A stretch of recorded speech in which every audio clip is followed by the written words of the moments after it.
Of course, a lot of us have ideas. Everybody, you might go out to a restaurant. You might see some other successful startup. You might think, okay, why don't I also do something similar? Or so and so happens in the US. Maybe I can replicate the same model. True, good. Idea has to be validated. And remember this: since you thought of the idea, you may not be the right customer to gauge it. Always keep this in mind. You may not be your own product's customer. Very simply because if you have come up with an idea, obviously you're attached to it, it's your baby, you would never find things wrong with it. Second, the biggest setback that entrepreneurs get is the fear. So I have an idea, if I discuss with somebody else, what if he steals my idea? That does happen in the startup world, but in a lot of cases, it is far more difficult to take somebody else's idea and to launch it. You might think, okay, if I tell my idea to someone, what if he starts instantly? It does not, because number one, it's your idea. Number two, you would have thought about this slightly in detail. You know exactly how it's going to work.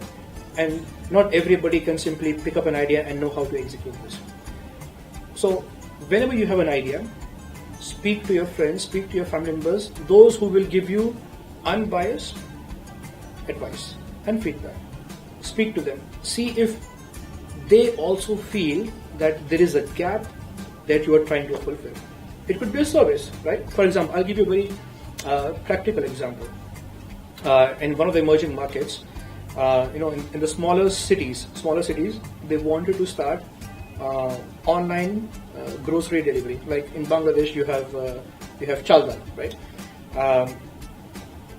For some reason, and it was working brilliantly well in the top metro cities, the urban cities. So, okay, why not we expand it to all the other smaller cities? And without thinking, do the customers actually need it?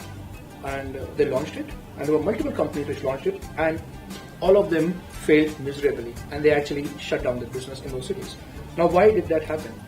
You see, in urban cities, people are short of time. You're working, you're too busy. It makes sense, to save whatever time you can. You place an order on your mobile phone, it gets delivered. It is convenience.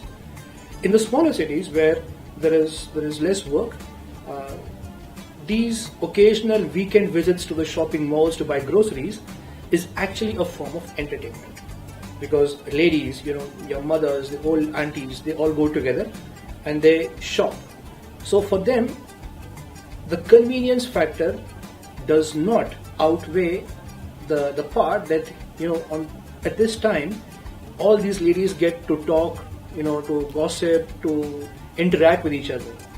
So without even understanding the customer in that particular market, those companies launched, and the result was fairly simple. It didn't work out because the consumers did not value convenience. They wanted to have their time. So whichever idea you have, whichever market you want to go in, do not assume that if it works in this particular country or in this particular state, it'll work everywhere else. Even if it is in the same country. So maybe if you have an idea in Dhaka, that doesn't mean it'll work in Chittagong as well.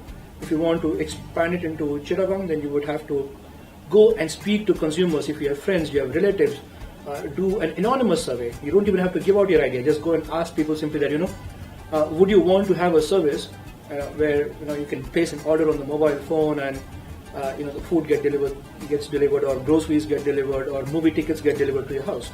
Because that is when the consumers will also raise questions that, yeah, I would want it, but how do I pay? Is the payment system secure? What if this doesn't happen? So it will also not just give you an idea if the customer is willing to take up this idea that you have, but it will also raise other aspects of the idea which you may not have thought about. So very, very critical, very, very important. Always evaluate your idea, not just by yourself, but by talking to friends, talking to customers on the street. Go out, talk to your target market, because if you have an idea, you know who's going to buy it, speak to those guys. Do not be scared. You don't know how it will sell. If people will pay for it, there is no point working on it because you are only going to get frustrated.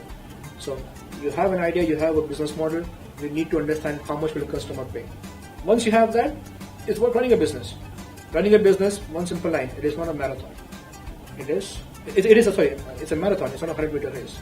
You need to focus on delighting the customer rather than getting obsessed with funding.